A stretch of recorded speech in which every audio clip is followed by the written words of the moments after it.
Welcome to the Air Combat Simulation Podcast, brought to you by BVR Productions. Together with content creators, mission builders, experts, and enthusiasts, we explore the comprehensive world of combat aircraft simulation.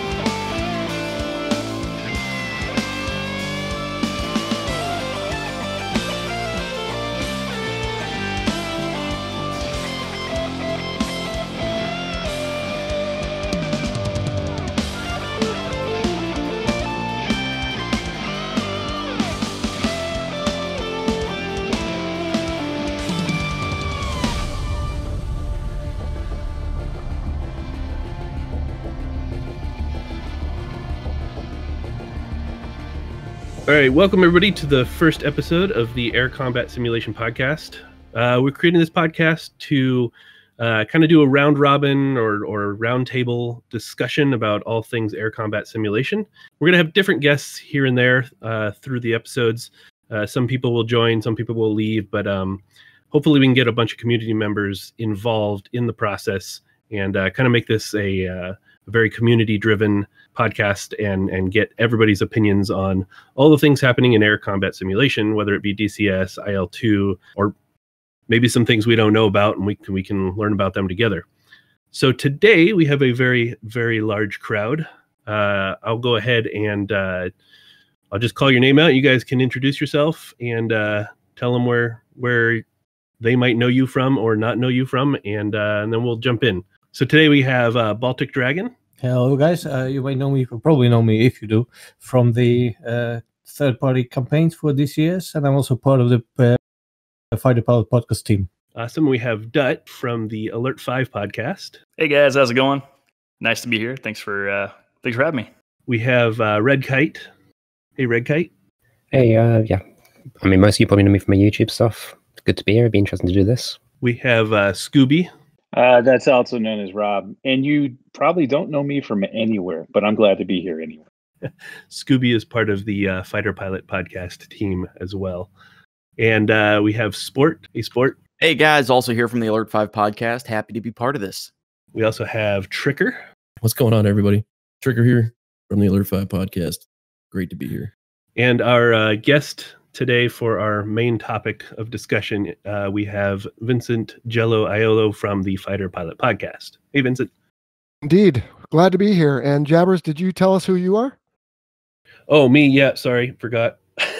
This is, I'm Jabbers from YouTube and Splash One Gaming, Discord, and various other places where I hide out. Awesome. We're going to go ahead and provide some listener Q&A via our various platforms. We're going to have something on Facebook. We have our own Discord, and we'll have an email address, and you can find all that stuff in the show notes. So if there's anything you had a question on during the show and we didn't cover it, you can go ahead and email us or message us on any of those platforms, and we'll try to get an answer out to you. And if you have any feedback, those will also be the appropriate places to post that as well. Our show is usually going to go in a specific format unless the topic deems otherwise, but we'll usually cover some news in the flight sim combat world, and then we'll do some listener Q&A. So again, if you post some questions and we feel like they're something that a much more broad audience might want to know about, we can go ahead and cover them on the show. And then we'll have our main topic, and after the main topic, if there's anything ad hoc that we want to talk about, some sort of community event or spotlight one of our members, or maybe there's some new hardware out, we'll go ahead and cover it then at that time as well. So let's go ahead and jump into the first part of the show, and we'll talk about the news. The JF-17, which was released on December 4th, it's been well over a month now. What do you guys feel? Do you guys think it was a successful launch and all around good module? Did it have any huge issues? I mean, I'll start it off. So for the JF-17, I think it was an excellent launch. Me and Sport flew it together multiple times, and has tons of weapons, JDIMs, JSOWs, air-to-air capability. I think the JF-17 is great. Just on multiplayer, didn't have any RDBR, so you couldn't find out, or you didn't know if anybody was shooting any missiles at you. Yeah, that was definitely a little bit of a stumbling point, but I agree with you. I think that the JF-17 overall was a great release. From a systems development standpoint, I think it was very well polished. I think they still have a little ways to go with some of the texturing, which isn't their fault. I understand that one of their artists was in the hospital recently. But overall, I was very impressed with it, especially considering some of the other early access releases that we've gotten. Yeah, I totally agree with you guys there. I think a lot of those issues that they had were multiplayer only, if memory serves. I haven't used it in the past couple weeks, but did a lot of that stuff get resolved? Have you guys tried it much more recently? I believe because of the Russian Christmas Orthodox holiday, some of the updates to DCS have been delayed, so I don't think all of them have been put in yet. Yeah, so they initially updated quite a bit of stuff, but with the Russian Christmas thing going on that Sport talked about, a lot of the updates have been pushed off, and nothing new has come out yet. And we also had the Kiowa, which got I believe it got a pretty good stream going. I didn't get a chance to catch it with the holidays and anything. Did any of you guys get to check it out? I got I had the luxury of watching more or less all of it. They've done some really cool things with it. Like you can drop out smoke grenades. You've got a bunch listed on your dash, and you can click on them to drop them, which I think is a really nice little feature for anyone trying to do ground air support. So I suppose forward air controller roles in a multiplayer environment. That's a pretty cool feature. I was gonna say I didn't really see any of the Twitch streams because I was flying at the time, but I know Helgato and a few of the other big streamers put out a lot of videos, and I know that they got tons of views, and I heard all positive things about the Kiowa. That's really cool. I can't wait to try that one. Yeah, they've put quite a lot of work into the system. It seems surprisingly complete as well. Like the navigation system, there's a whole range of little bits you can play around with, add reference lines, navigation, and then export it, and then send it to your wingmen over a file, say on Discord, to send your rest of your flight to then import into their aircraft. Wow, that's interesting. When's it expected to be released? I don't know that we had that information given to us at all. I would hope this year.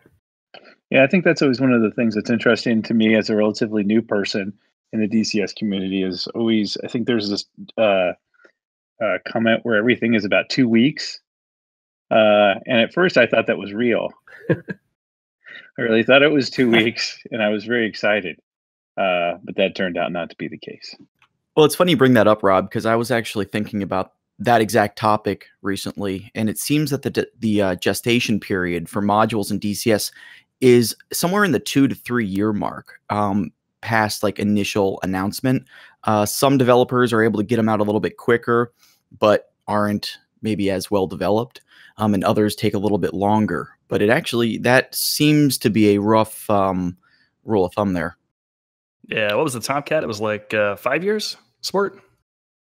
Yeah, I mean, that's the module that got me into DCS in the first place, was the promise of a Tomcat, and that's been, what, 4 years now. Yeah, so what is that? How much does that have to do with like funding, or just the company's like infrastructure? I'm guessing it has a lot to do with time, because most of the third-party developers are not doing this kind of stuff full-time. They're doing it part-time. So, you work on it when you can, and things come up, and then on top of that, you're probably staffing. Like, how many people can you put on your staff? And, actually, I don't know that you want to say make money on it, but not lose money. Right. Yeah, I was very interested. I guess I always assumed that these are just full-fledged companies that had full-time employees and all that, but I think you're saying they have part-time employees, and they're just kind of when they can get it done kind of thing, or am I wrong? It seems to be that way. Yeah, Okay. It seems to be that, at least most of them start that way. Yeah, it seems to be that way. And I think the biggest thing is research and development. That takes the longest because you got to contact all the museums and get all the sound bits and everything like that. So I think that's like the biggest thing is just doing research. Yeah, and I've done like my own, hobbyist game development in the past. And when you sit down and actually figure out what you need, like a typical game for me would just be actual gameplay and, take some 3D models from somewhere and put them in, and I'd be done. But if you were to actually sell a game, you got to add music and you got to add sound effects, and I didn't have any of that stuff, and I don't even know where to start for that stuff. So like that list continues to grow, and you start realizing how much more stuff you need past just the simple implementation. And I think that gets lost with a lot of people not realizing what's actually involved. Yeah, and I would just say that, when it comes out and they release, for example, the F-14, and the amount of detail and time and effort and everything goes into it, I always find it fascinating to see people squawking about how much they charge for it. But oh my gosh, 5 years? Yeah, it's a pretty amazing. I think it's a pretty amazing endeavor that they have to go through just to get something like that out. And it's I think it's actually pretty cheap. I guess we could maybe at some point invite some of the third-party devs and have an episode about that, because that might be interesting. Yeah, that'd be awesome. I was going to say, we have Baltic Dragon here. Like, how long does it take you to get your campaigns ready? I mean, you put a lot of time into your scripts and everything like that. It's probably around a year or something for a 15, 16 mission campaign, so I can imagine how much more it is to create a full module. And I think that's the big takeaway, is that these developers are literally trying to build a real airplane in ones and zeros and replicate it and simulate it in such a fashion that when you get in, it functions to a reasonable expectation like the real thing. So if you look at a real aircraft manufacturer and how long it takes them from the announcement of an aircraft to the actual first flight, for example, can be several years.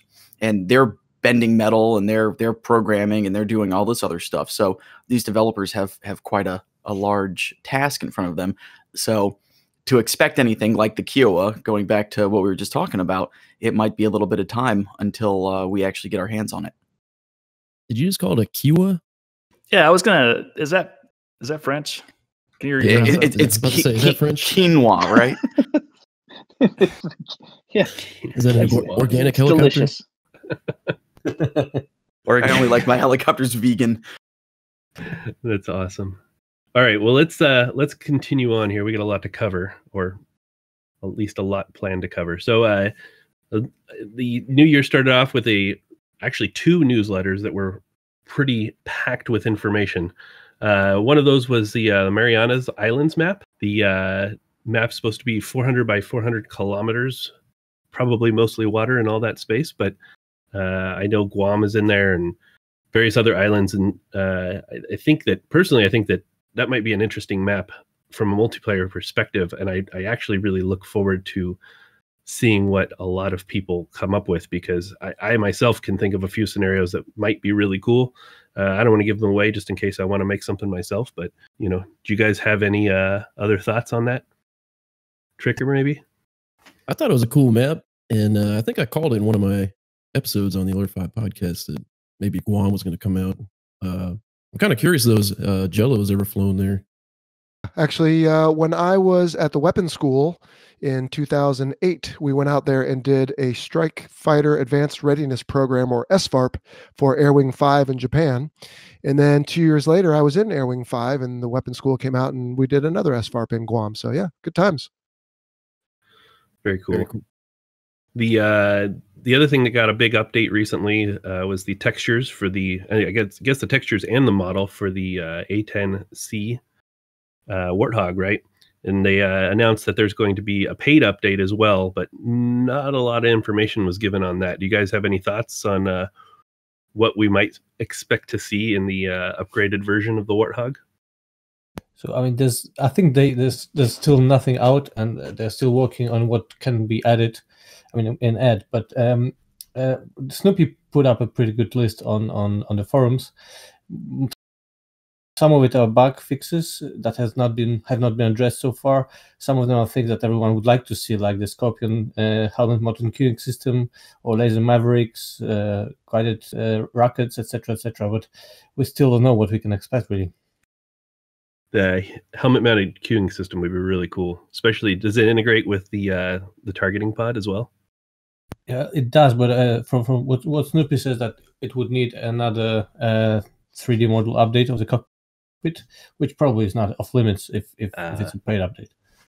Well, it'll be interesting to see what we got there. The other thing they mentioned was KA-50 Black Shark 3. That's going to have IR jammer and Ingla air-to-air missiles. That'll be quite interesting, considering people already shoot people down with the current missiles it has right now, but they're air to ground. Were those the laser guided ones? Yeah, the Vickers. The Vickers, yeah. Elgato on Twitch, he shoots down people all the time with Vickers. I don't know how realistic that is, but it's pretty fun to watch. That's awesome. And then just to kind of round out the list here and just briefly go over everything else that was listed. They mentioned, or they showed screenshots of the P-47D Thunderbolt, the Mosquito, the Hind. They mentioned the Huey Multicrew. And then they showed off some extra pictures of the supercarrier. And one of those pictures showed, you guys are going to have to help me here. What's the Russian ship called? Kuznetsov. Thank you. I thought that was the charcoal briquette. I was about to say the same thing. They showed off screenshots of that. So I guess we're getting that one. And we're also getting World War II carrier in that pack too. Is that right? I think it's the Essex class is coming with the Corsair, and we got the Forrestal from Heatblur as well, but I don't think they're any relation to the pack. And Jell-O, you're going to be the LSO on the carrier module, aren't you? That's correct. You might recognize my voice. I'd forgotten about that. So you're going to be virtually grading our landings. That's gonna be really great. Which is a job I never did in real life, so that makes it even all the more virtual. It's all a simulation. That's right. I'm hoping there's some fun comments for when we inevitably screw it all up. And we really need it for the Raven 1 campaign, Joe. Yes. That can't come soon enough then, huh? Yeah, absolutely. All right. Going to be a busy year for ED. And I actually am impressed with the list of stuff. Hopefully they can get a good majority of it out this year. We'll see. Okay, let's move on to our main topic. Today we have Jell-O here from the Fighter Pilot Podcast. Hopefully most of you listening know him from that. And we brought him in to talk about his experience with flight simulators, both Navy and recently he has gotten into DCS. So welcome, Jell-O, and thank you for participating. We really appreciate it. Sure thing. So if any of you have questions for Jell-O or want to expand on something, just go ahead and jump in. Hopefully we don't talk over each other too much. I guess I'll go ahead and start things off.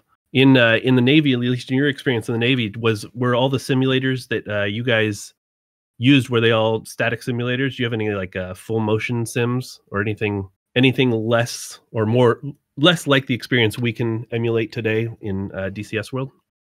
Well, it's interesting because my very first aircraft was the T-34C Turbo Mentor, and they had a little mock cockpit with all the gauges and everything, but they didn't have any graphics at all.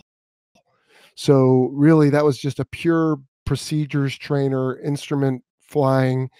And, you always thought, okay, I'm going to get in and fly this thing. And then you're like, well, wait a minute. It's, lacking the visuals, which is always a big part of, I would say, any experience. And so that was somewhat underwhelming, but for what we were doing at the time, it was important because it helped us to learn everything we needed to know about starting the aircraft and then just some basic instrument flying, as I said. And then when we got to the T2, which was the trainer I flew first for jets, and now it's gone, it was on great big hydraulic actuators, so it would move quite a bit, and you had to wear your harness just like in the aircraft. But I don't think it had, at least I don't remember any visuals in it. It just wanted to give you the sense of movement. And so that was very similar, where the instructor would just tell you what to do and you do it and he could watch. Now in the T-34, of course, he could just look over your shoulder. You're right there. But in the T2, you had to climb this ladder and go in the thing. And so you were on a headset. And then the A4, which is the last trainer I flew, was back to the T-34 type setup, where it was just the mock cockpit and no visuals. And at that point, I guess they just wanted you to just do the instrument procedures. And so, yeah, I mean, that, of course, that was in 93 to 95. So it's been a little while. I'm sure trainers are different today, but that was my initial experience in flight training in the Navy. That's pretty cool. I've always heard, about, I've even seen in museums some of the like early edition trainers where it's like 3 steam gauges and a stick, and then the canopy comes down and it's completely blacked out, and they would use it for, I guess, instrument training or something. But I always thought that was really weird because I've always grown up playing simulators on a computer. Like, why wouldn't you just have a screen and be able to look out and see what you're looking at? But I guess that makes sense. And it depends on what you need the simulator to do. So this was not for entertainment value. This was mostly for procedures training. And then, Sure. of course, you'd go out and do it for real in the airplane with an instructor before you went solo. And so I think it served the purpose. But again, probably all three of those were at least 20 years old by the time I got to them in the early 90s. And so, that's 70s technology. Now, what I didn't mention is then when I got to the F-18 FRS, Fleet Replacement Squadron, then we had different kinds of trainers there. We had one that was a procedures type cockpit like the others. And then we had OFTs and WTTs. And OFTs, I think, were the operational flight trainers, and WTTs were weapons tactics trainers. Both still had the mock cockpit, so all the switches and displays and everything were correct. But the WTT was you were literally inside a big dome. I think of it like being inside a golf ball. And the acoustics were always funny because, of course, it bounces all around. But they had projectors, and they would show you 360 degrees almost. You wouldn't see straight down, but if you rolled the airplane, you could see whatever was below you. But it had no motion. And then the OFTs were just pretty much from 180 degrees in front of you, or I should say from straight in front of you to about 180 degrees to the side. So there's nothing behind you, but the imagery was much better. And so you could theoretically practice aerial refueling, although it wasn't the same, or formation flying, whereas the WTT was for maybe air-to-air or dropping bombs if the graphic requirements weren't required to be very good. And then as I was leaving the Navy in the late 16, 17 range, of course they had done away with the WTTs. They still had OFTs, but the imagery had consistently gotten better. And after a while, they had panels that would close behind you after you got in. So there still was not motion. They never felt that was important, I guess. But the graphics continually got better, and it was far less complicated because instead of a big golf ball, they just had this static trainer that was a mock cockpit, and then they had panels all around it, and a couple of them would open for you to get in and then close once you were in. So the imagery definitely got better over the course of my career. So Jell-O, sport here. Would you say though, then when you were doing your initial training and stuff like that, the focus of sort of the training mentality of the Navy was more, okay, hey, let's get these guys, we don't want them learning the systems in the airplane itself. Let's get them used to the systems, and then we'll throw them in the airplane, teach them how to fly it. And then as you moved in later in your career, sort of cost savings probably took place where maybe we could teach them how to fly the airplane in the sim a little bit more. And then how would you relate that to, say, the airline mentality of training in simulators? I think you're onto something there, Sport. The idea always in training was self-study, instruction, practice, execution. So you had boxes you had to turn green, as it was called, simply meaning you had this syllabus that you'd go through. It was all computerized at the squadron in the training department. And as you completed a level of instruction, which included little demo videos and little interactive exercises you could do with simulated cockpits just with a mouse on the computer, that you would finish, let's say, everything to know about computer navigation. And so then you'd go on to radios, and then you'd get done with radios and go on to radar or IFF. And so they wanted you to learn all that. And then you'd go to the class with an instructor who was basically one of the lieutenants or captains in the squadron. And they would tell you all about, okay, hey, so you did this study on the radios and the radar and the IFF. Here's what you need to know. Hey, when you learned this, this is why this is important. And so it just reinforced it. And then you'd get in the simulator, you'd do some basic startups, let's say, and flying around, and someone would watch you and talk you through it. And then, yes, eventually you'd get out and jump in. And the first time I ever flew in an F-18, well, that's not totally true. I did get a backseat flight, which was just for fun, frankly. But the first time in my syllabus, I was in the front seat. And so I knew how to start it. I knew how to talk. I knew how to operate it. And I had a backseat instructor, but I think if I recall correctly, he never touched the controls the whole flight. He was just there to make sure I didn't screw anything up, frankly, but also if I had any questions. And of course, that's not too shocking because these days, as was the case with so many aircraft before, but there are no two-seat variants of the F-35. And so when you get in that one for the first time, guess what? You're solo. So they obviously have slightly better fidelity trainers now than we had. But yes, I'll pause on that and then come back to your airline question in case I've triggered any thoughts on that.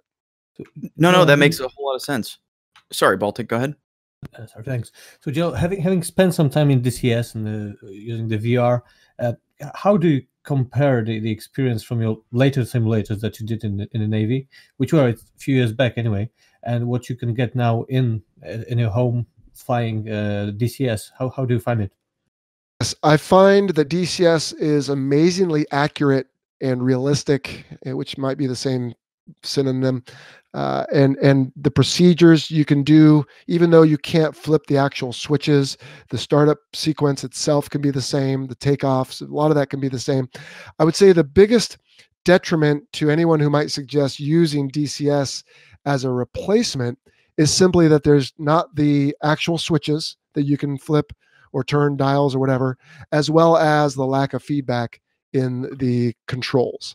And so what I could see, I don't know if we're going to get to this later, but maybe like that self-study, if people were to have DCS, not by people, but just the students were to have DCS and available to practice at home, it might be good just to be able to say, okay, it's not necessarily important that I flip the actual APU switch, but I know where it is.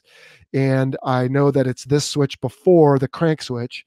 And then after it's over, I should expect to see it turn off, so that when you do get to your simulator, you'll be that much more proficient because you've seen it. So I think of batting practice, right? So you can sit there and just swing over and over and over at a fastball and then do a slider and then do a changeup or whatever.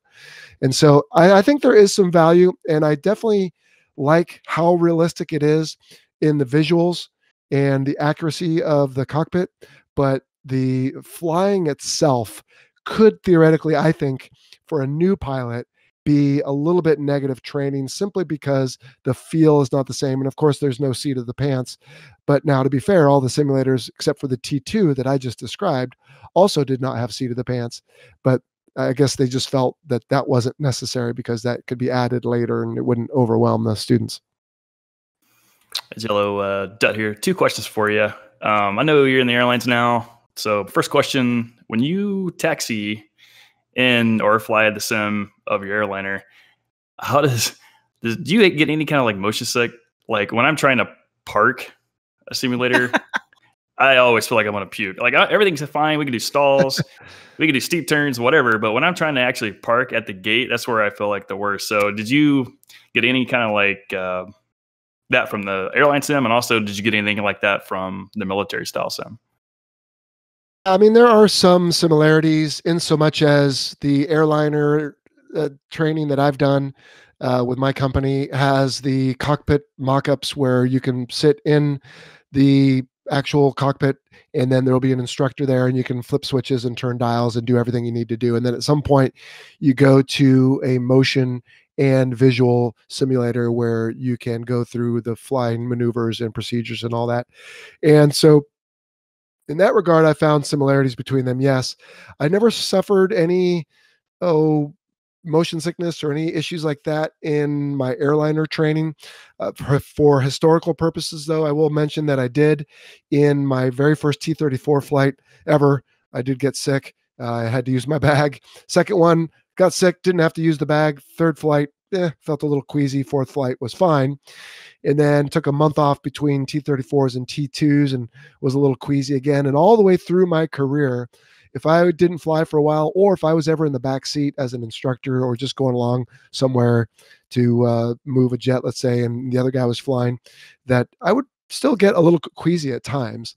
But I never suffered that in the airlines. And the only last time I felt it, honestly, was when I was out visiting Matt Wagner when we did our Fighter Pilot podcast episode on DCS.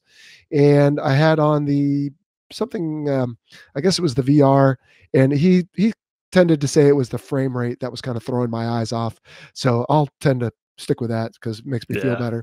But I do have a setup here at the house now, and I've not felt anything like it. So I don't know if it's a different setup or if it was just I've done it now a little bit more, not a whole lot, but some, and that it's not that hard. So yeah, and the motion simulator for the airliners, it does tilt you up and back. And if anyone's ever seen it, you could just Google it and you can see it's on about, I would say, 20 foot hydraulic piston stilts, if you will, and it can move quite far, and that's how it fools your brain. Just like if you ever go to rides at theme parks where you don't actually move, but it feels like you're just tilting forward or back. It's very similar to that, and yeah, there's definitely some similarities. Well, I'm glad you mentioned that. And also earlier you talked about refueling. I think everybody that plays DCS can agree that one of the most challenging and hard things to do in the sim is aerial refueling. So could you walk us through kind of what they would teach you and how you would use your sim in the Navy, and then how that would differ when you actually got to fly? Like, did you find it harder in the sim vice going to fly the real airplane? What was your opinions on that? To be honest, I don't remember the initial in-flight refueling training at VMFAT 101, which is the squadron I went to. Even though it's a Marine squadron, I was Navy. We would train each other. So I spent a year in El Toro in Orange County, Southern California, before it closed. It was the best year of my life. I had a great time. And so I don't remember if we did simulators. My guess is that we did, and it was underwhelming, which is part of the reason I don't remember. But to be fair, it's been 25-ish years.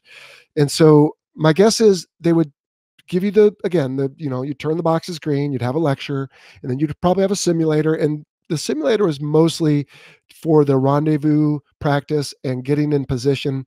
And then they probably said, okay, at this point, you'll do this for real out in the airplane because it's going to be negative training if we do it here.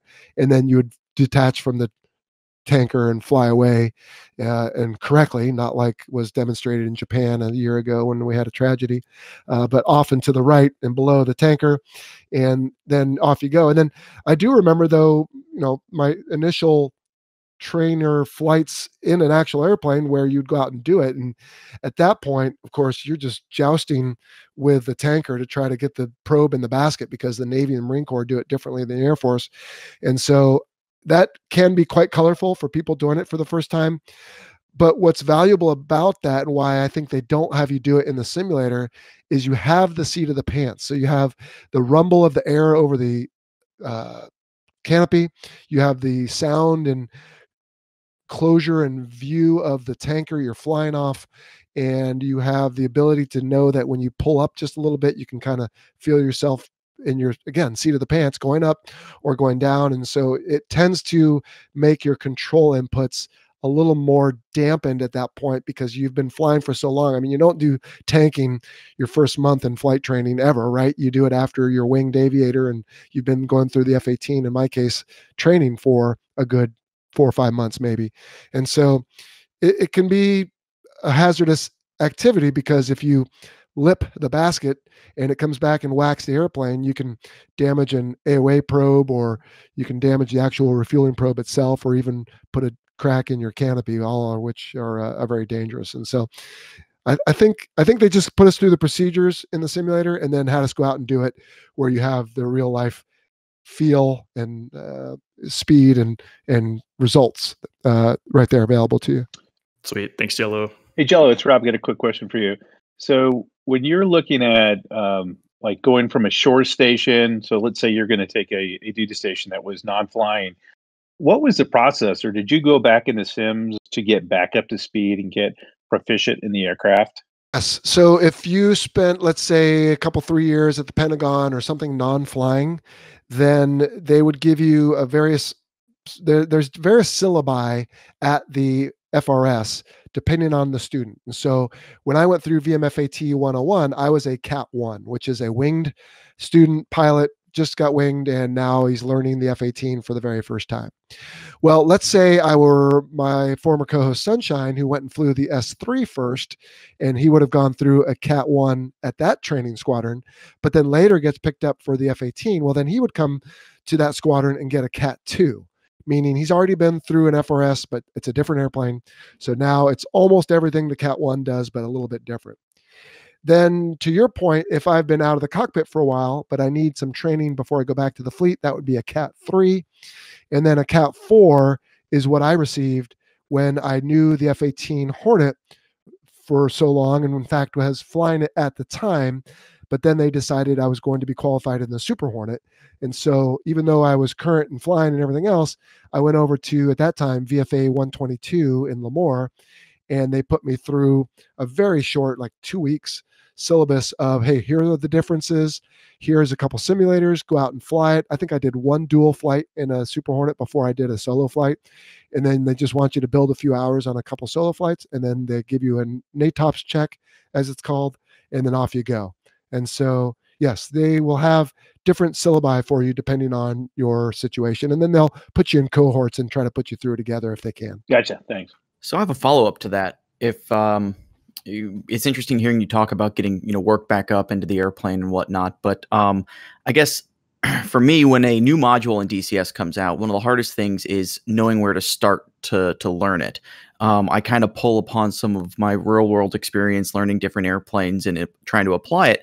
But, for me, looking at some of the content creators that we have here right now, particularly Jabbers and Red Kite, they put together some very good tutorials on new modules.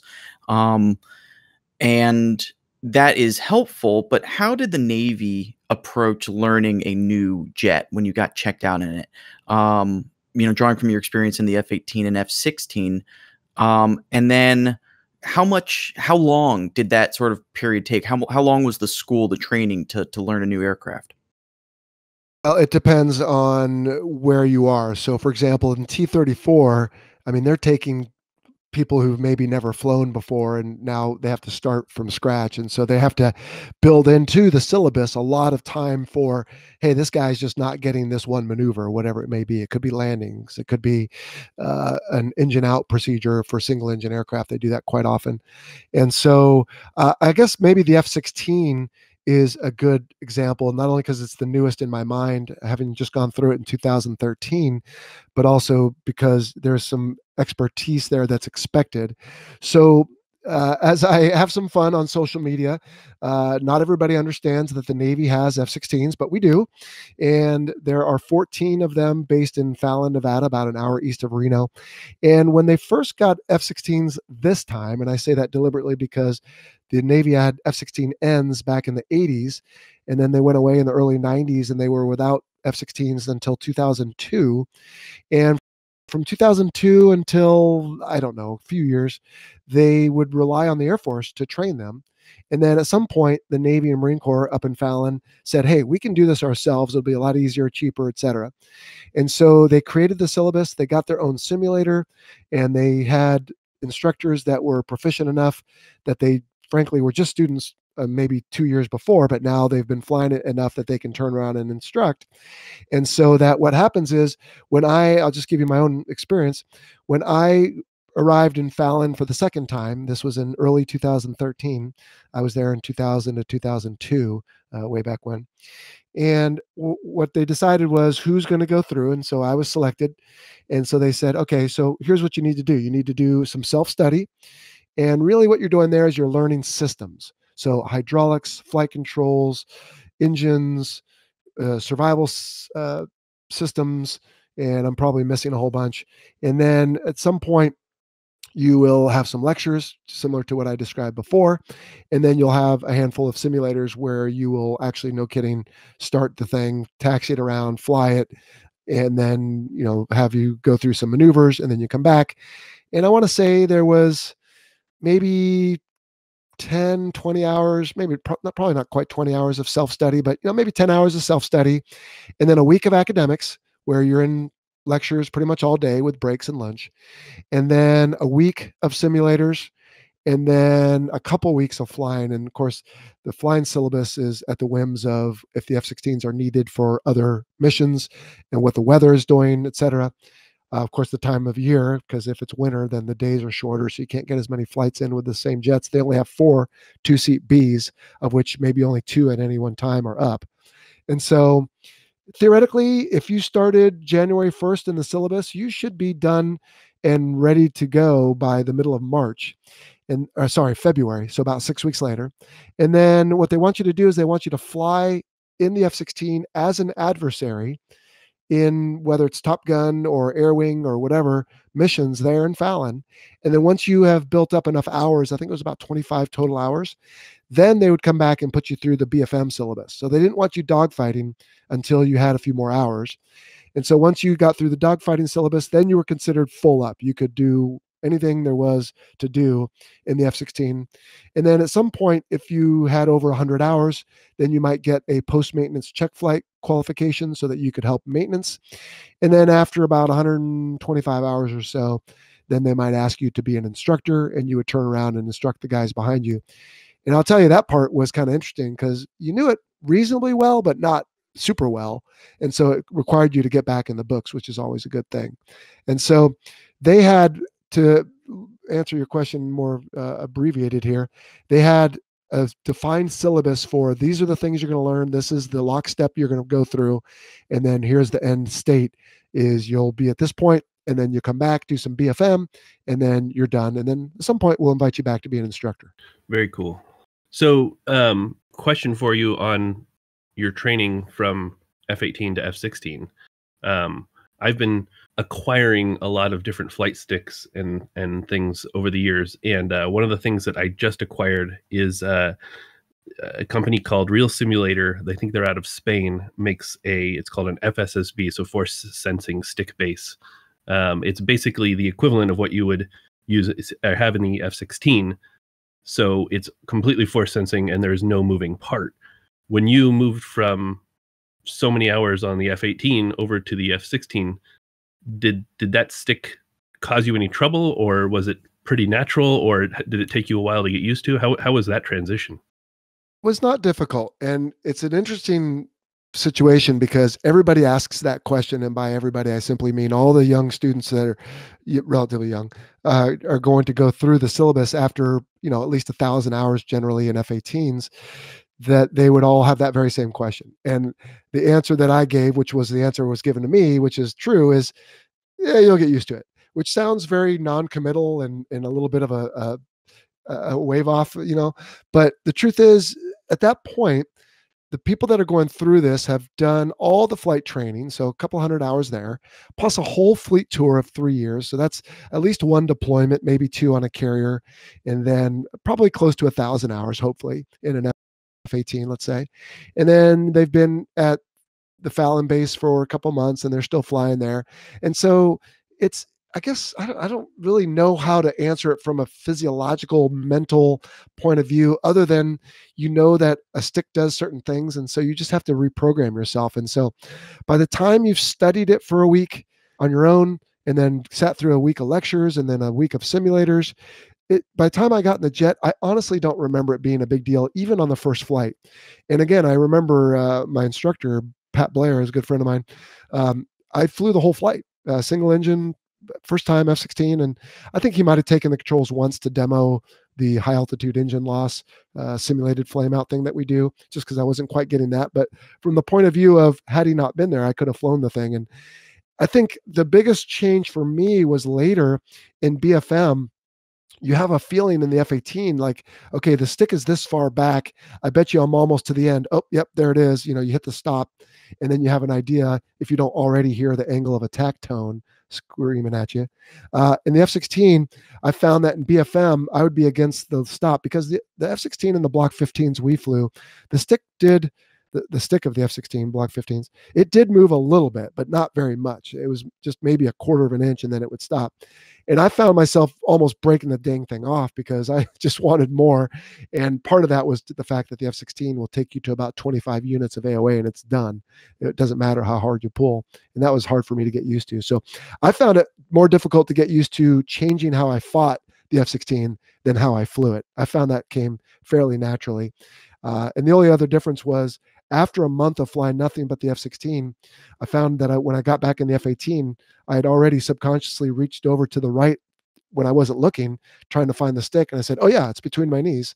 And then later, after flying the F-18 a little bit, I'd get in the F-16 and I'd reach between my knees for the stick and it wasn't there. And so you just had to reprogram yourself for where it was. And it was never a problem for me. And I don't know anyone who had a problem with it, frankly. Just a real quick question about that. When you mentioned that you get a week's worth of sim time, is that normally a full day, or is it just a week on the syllabus where you may spend a couple hours before studying and in the sim and then debriefing, or how does that normally work?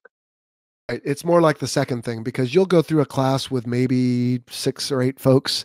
And so in a given day, there's only so many well, there's only one simulator, but there's only so many instructors. And so the simulator will run all day, but they'll cycle students through it. And so on week 2, so on week 1, you've told the command, hey, don't bother these guys. We need them to concentrate on their studies because it's a full days of academics. And then in week 2, you might have a simulator from 2 to 4, let's say. And of course, you want to know the procedures before you go. So you chair fly it, think about it, study. But in the morning, truthfully, you're getting caught up on everything that happened while you were gone, because emails still come in. The boss still sends you taskers. Other people still ask you questions. And so there's work to be done. And you just have to balance your time. And then, you get in the simulator, and if you're struggling with something, they might see if there's time at the end of the day for you to come back and try it again, or they'll do it again the next day when you have the next simulator that say, hey, let's try that one maneuver again. But for the most part, you get a couple hours a day in the second week for a simulator. Gotcha. Thanks. And then for a lot of the simulators, do they, and I think you mentioned there's an instructor, are there 2 parts to the sim? I know certainly this was the case many moons ago, but where you actually have somebody controlling the simulator where they set up the scenario for you and so to run through it, or how does it work? Is it that sophisticated? Yeah, absolutely. So each one of them, even all the way back to the T-34, would have a computer interface that the instructor would use. And in that would have to learn the system as part of being an instructor of, okay, you open this software, you click on this to initialize the simulator. And then what do you want the student to do? If it's cold and dark, then you click on that, a lot like DCS, frankly. If you want to be in flight because we're just going to practice something else, then you can initialize it to that. And then, of course, you just need to make sure that all the physical switches in the simulator are where you want them to be. So if it's on the ground with the engines off, well, guess what? The landing gear handle needs to be down. Otherwise, as soon as they unfreeze it, it's just going to freak out or crash or whatever. And so at that point, the instructor could then hit run, the simulator would run, and then the interface would allow the instructor to input maybe an emergency if that's what you were doing, or some bad guys that are out there that you can shoot, or a tanker or a target, or maybe even surface air missiles that are shooting at you, depending on what simulator you're doing. And so, yes, there was an interface that needed to be learned by the instructors, and usually didn't take them long because they were fairly intuitive. Gotcha. Thanks. Redcat Jell-O, our HOTAS controls at home are often quite simple without, say, detents or variable resistance or extensions, which makes them potentially quite limiting. You were talking about feedback from aircraft and how they feel to fly. How would you say your experience in a simulator versus the real aircraft is affected by this kind of loss of feedback or the controls limitations themselves? And do you find certain tasks harder or easier with the simulator versus real life? I think that's part of the reason, Red Kite, that they only do certain syllabus flights in the simulator, because they know that either it can't be properly duplicated or it could actually be negative training, as expression I've used, which simply means you might find a workaround subconsciously that is not what you want to do in real life. And so I found that for me, just knowing where the switches were and the hands-on throttle and stick buttons and the way things move, there were definitely times throughout my career where I would remember, or I do remember, an instructor saying, that's a sim-ism. So that was just a phrase we coined, meaning, okay, that wasn't supposed to happen. And some of it, frankly, could be a little unnerving. Like you might be doing an air-to-air intercept and all of a sudden both fire lights come on. Now, in real life, that could certainly happen. But, I never knew if, like, okay, do you want me to deal with that, or are we doing air-to-air training? And so, it was very often to say, ignore that. That's a sim-ism. And so, again, as with, I think, most things in life, you get to a point where you get enough proficiency and experience where you just kind of know. And again, that's a bit of a cop out, but I'm reading this book right now, and it's talking about, they did a study with police officers, and they were putting them in front of this full floor to ceiling display, and they would show a guy who had a bomb under his jacket, and brand new police officers didn't recognize it, didn't do the right things, but the senior ones recognized it right away. And what the book was talking about was, it's amazing that if you ask those senior police officers what it was, they had a hard time putting I don't know. It was the way he was walking or the way he was looking around or the bulge in his jacket. And so all that to say that there comes a point where in anything people do, they build that sixth sense. You've also heard it called the 10,000 hours. Of course, that's certainly not the case in flying. Almost no military pilot gets that, but you do have so many more thousands of hours thinking about it, simulating, etc., that you get to a point where you have that proficiency to do it. And then so you can rule in or out different things that a simulator may do so that when you get out there for real, you can adapt what you need and ignore what you don't. And so I thought the military simulators were great for that. And they did have the artificial feel, for example, at high AOA or slow speeds. And again, I would say that to me is one limitation of DCS, for example, is that until they come up with a system, and maybe they do, and I'm not aware of it, but where they can have the game talk back to the stick base, that you, maybe even the rudders, not so much the throttles, that, I think that would be a handy thing to have. But for people like me, I mean, for gamers who start off in DCS, maybe it's not a big deal to them because that's what they know and they can adapt to it pretty easily. I think that's something that we're all actually looking forward to, the stick base giving you feedback, or in the game world it's called force feedback. And the actual force feedback has been the trade, not the trademark, but the, help me out with this, guys, what's it called? Patent. Thank you. The patent was actually owned by a company that didn't make joysticks for a very long time, 10 plus years. And that actually just expired. And so we actually might see that in the sim world again pretty soon. I know there's actually a couple companies working on it. So, I would hope they could, because if you think about it, in an F-18, for example, you only have a direct mechanical linkage to the horizontal stabilators, and that's as a backup tertiary fallout if you have other degradations in your flight controls. And so the point I'm simply trying to make is that somewhere the logic already exists that if the flight parameters are X, then we're going to put Y into the stick. And so it's all digital already. I don't think it would be that hard to figure out how to do it from that point of view. But yeah, for a system for game that is also cost effective, that could be a little bit different maybe. But yeah, it should exist. I wouldn't think it'd be that difficult to get that software or whatever, coding. Jell-O's, real quick, it's interesting to hear you say rudders. Is that a thing when you're doing BFM? A lot of rudder travel when you're against the limits? Absolutely. Okay. And I'm actually glad you didn't ask me what I was afraid you were going to ask me, because I was searching my brain for it, and I'll go ahead and put myself on report. I don't remember if the rudders have feedback or not, like the stick does. Maybe someone can help us out, but I think maybe they do. But oh yes, absolutely. In fact, in a slow speed scissors, let's say, where both aircraft are real cocked up, slow, it's almost a race, but you don't want to win. If the guy flushes out in front of you, then you can shoot him, kind of thing. Then a lot of times you actually want to lead with the rudders and then use a little bit of stick, because it just makes the turn and the maneuvering so much cleaner, which I always thought, just on a quick tangent, was a little strange, because it's already, as I like to say, fly by vote anyway in the F-18. I mean, you put the stick input in, and the F-18 doesn't just give you aileron. It's going to say, okay, what are we doing and what does he want? All right, well, I'll give him a little of this, a little of that. And so I always wondered, well, why didn't they just program it so that what I do with my rudders, I could have just done with a stick and it gives me the same result? But alas, they did not. And maybe there's a reason I'm just not aware of. It's a good point, though. But yeah, the rudders were very useful. Maybe it's one of those things where, the pilot figured out afterwards it's just better to do it this way, whereas the engineer thought it was better to do it the other.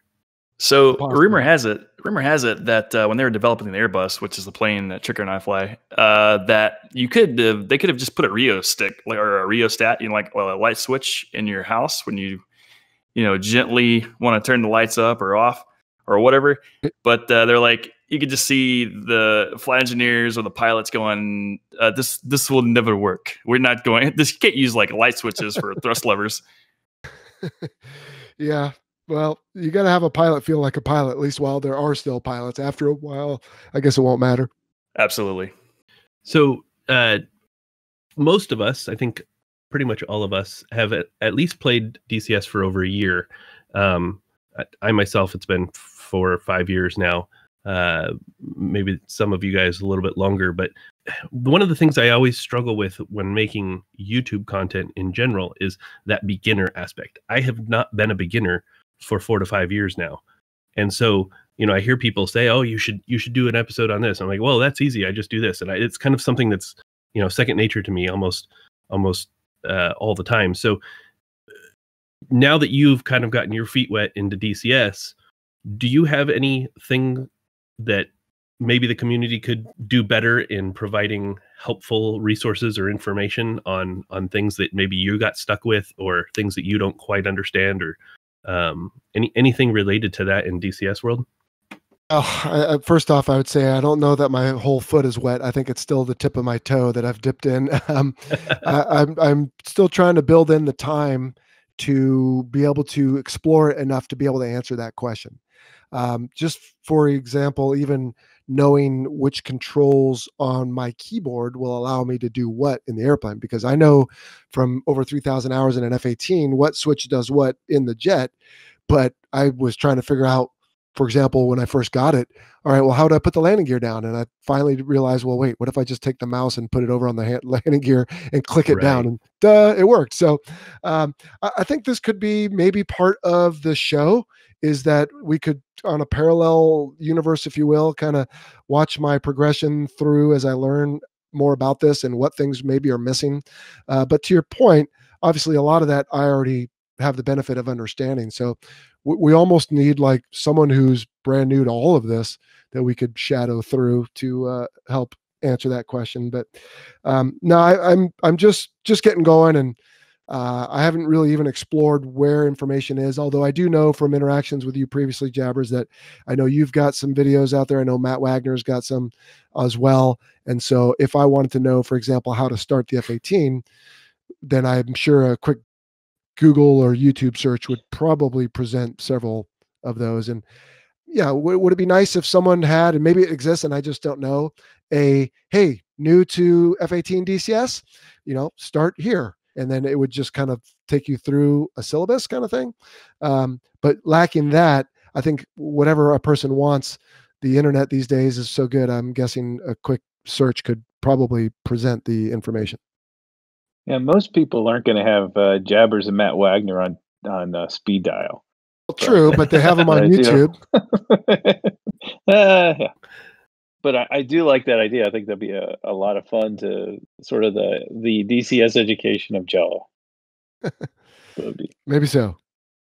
Hey, Jell-O Tricker here. I don't want to take it back to this is some great discussion right here, talking about new stuff for people. I kind of want to talk about like the force feedback. I want to take it back to that and talk about like G tolerance. So is there anything like in the Navy sim world or anything like that that prepares you for pulling G's and stuff like that? I know you guys have the G warm up for like real world flying, but is there anything for like sims? And then relating that to DCS, I'm not sure if you had any experience with this at all, but do you think the G tolerance is too low, too high, pros and cons, stuff like that? Do you have any feedback on G tolerance? I'll start with that one because that's relatively easy. In the little bit I've been flying the TF-51 and the F-18, it does seem like the G tolerance is a little low. But to be fair, it reminds me of a day where I'm maybe dehydrated and tired and didn't get good sleep. And my G tolerance is just lower because, as we talked about on episode 6 of my show, that there are days where you're just not going to have as much proficiency as you do on other days. And I think that's probably true for anything, but physiologically, it's definitely true. And so to me, it just seems like a really bad day of G tolerance. So I don't know if that's changeable. I haven't explored it yet, but it does seem to black out a little too easily, frankly. When you get into the jet training, before you get to, I don't know if it's before or when they do it now, but everybody has to go through the centrifuge. And so you already learn the techniques for the anti-G straining maneuver, which I actually had my guest, Susan J, do on that episode. And it's a lot like bearing down if you're trying to take care of a physiological need, either on the toilet or in berthing, I presume. And so the idea, of course, is that you're tensing everything, not so much to expel something the other direction, but to propel the blood and keep it up into your brain. And I'm trying to be gentle here. And so they will tell you how to do it, and they'll have you do it sitting at 1G in a classroom. And it's embarrassing, frankly, but it's just to get the idea of it. And then you do it in the centrifuge, and you get a video of yourself, and they'll debrief you, and then you can get back in it and do it again. And so they'll hone that ability. In the simulator itself, military simulators, there's nothing you can do. You can pull 9Gs or 7.5Gs, and it doesn't gray out on you like DCS, and it doesn't do anything to your actual physical body there. It's just something you do, and you know that you'll just have to bear down when you get out there. And then when you go out and you fly, then if you have a challenge with it, then you'll get debriefed by an instructor, and they'll ask you to demonstrate the maneuver again. And in the F-18, unfortunately, if you pass out, you might still get killed. I don't know if it's coming for the F-18, but I know in the F-16, something like 17 or 18 saves with the auto ground collision avoidance system that they've installed for pilots who pass out due to high Gs, and the aircraft will auto recover, and it's saved some lives, and that's a good thing. So people were resistant to that at first, pilots were, and now I think they've made believers out of them. So no, you learn about it, you demonstrate it in the centrifuge, and then you go out and do it in real life. Very cool. You said that pilots were against it at first. Like, why would they be against it? Because they think they're better than that, and it won't happen to them. And if they're flying low and they want to do certain maneuver that they don't want the jet to take over and do something else, they want to be able to fly it. I mean, if you think back to a basic P-51, again, I'll just use that one. It's what, cables and pulleys and ailerons and rudders and stick. I mean, what you give is what you get. You can overstress the airplane, you can pull it apart, you can crash it, you can do all these things. Well, modern day, the aircraft will only let you do certain things. It's a lot like cars, right? Now they have anti-lock brakes, and it'll even stop for you if you're not paying attention from hitting the guy in front of you. And so drivers and pilots these days are not like in the old days where it was a direct mechanical linkage from your brain to your hand to the stick to the throttles to the flight controls, and what you asked for is what you got. And these days it's not quite like that. And so I think that was the last bastion of people resisting any involvement with computers. And I think it's been proven both in jets and in cars that a lot of times computers can do it better. Not always, but most of the time. No, I get you. I just wanted to clarify that. But so also going back to the Gs, when you're pulling like high Gs in the F-18 or F-16, does it get pretty loud, like in the cockpit, like through your helmet or anything? Like, does it get really loud? Because I know there's like a lot of vapes coming off the wings and stuff like that, which is always pretty cool.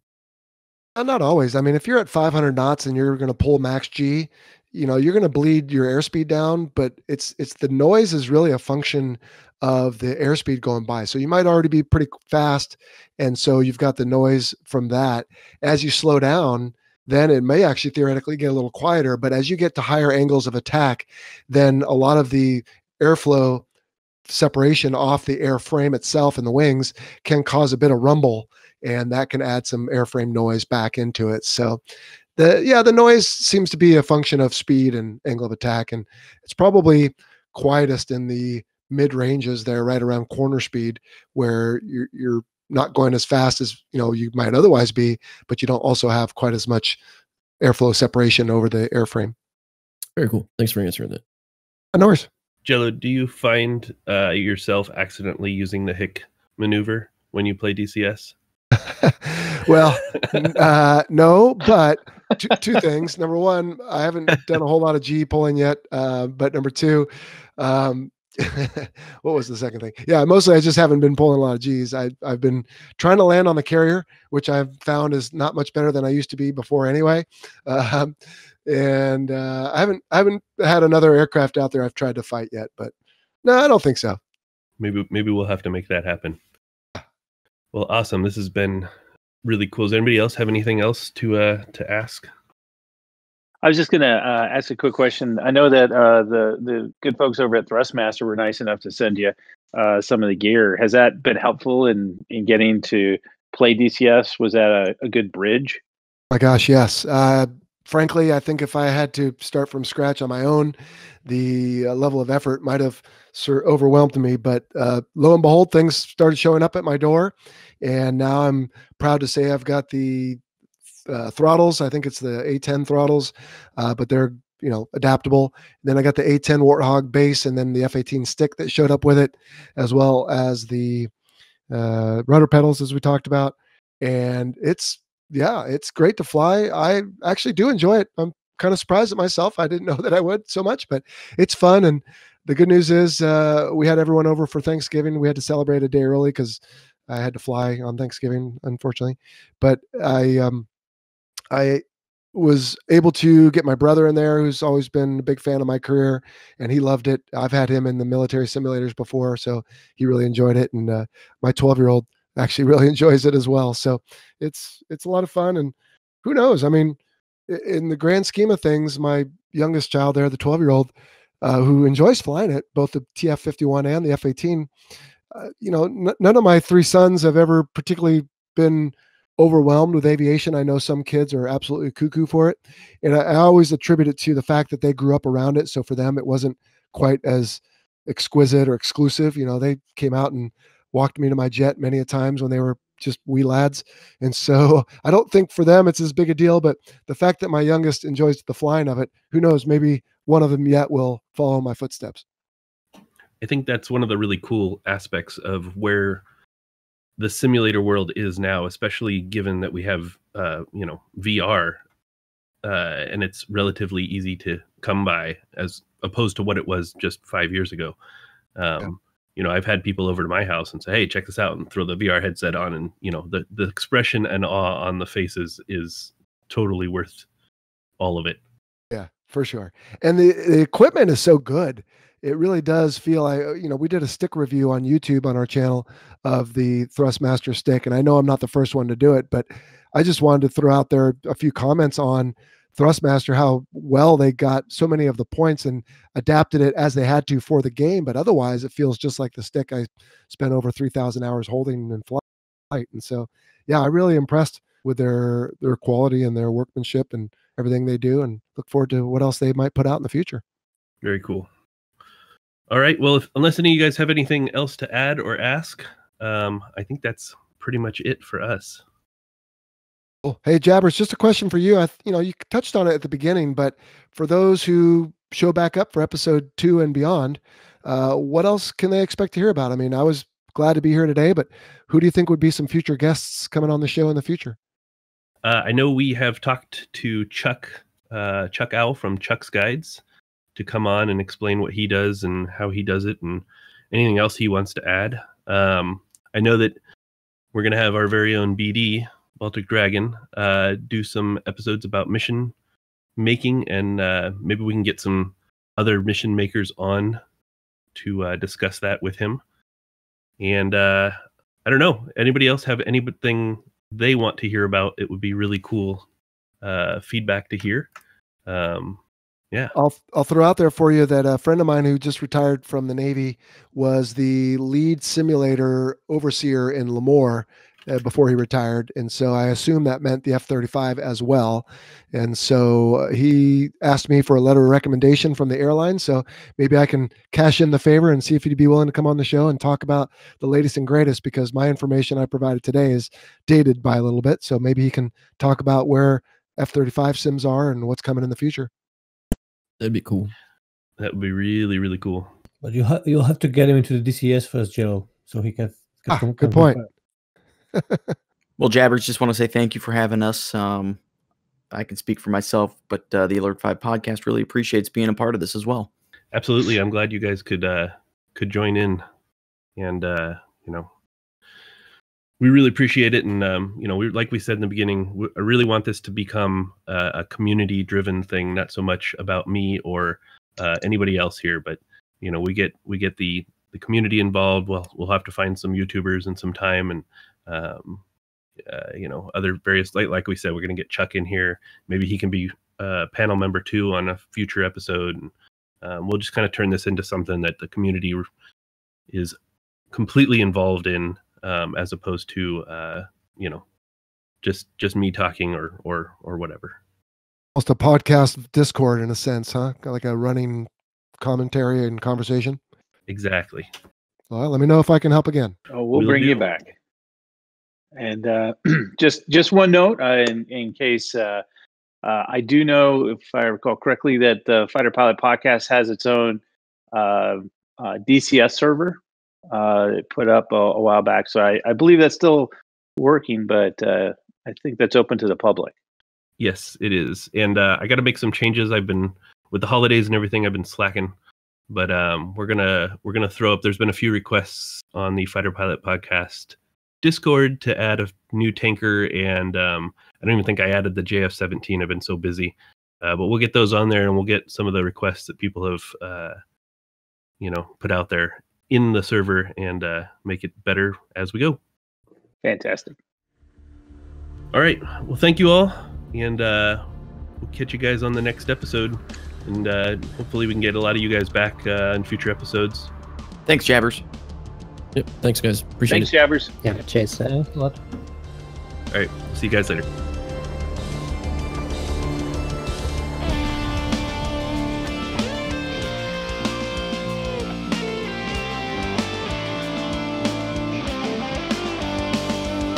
Thanks for listening to Air Combat Sim.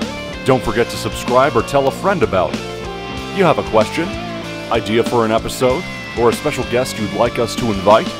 Feel free to reach out on Facebook, Discord, or via email. Air Combat Sim was brought to you by BVR Productions.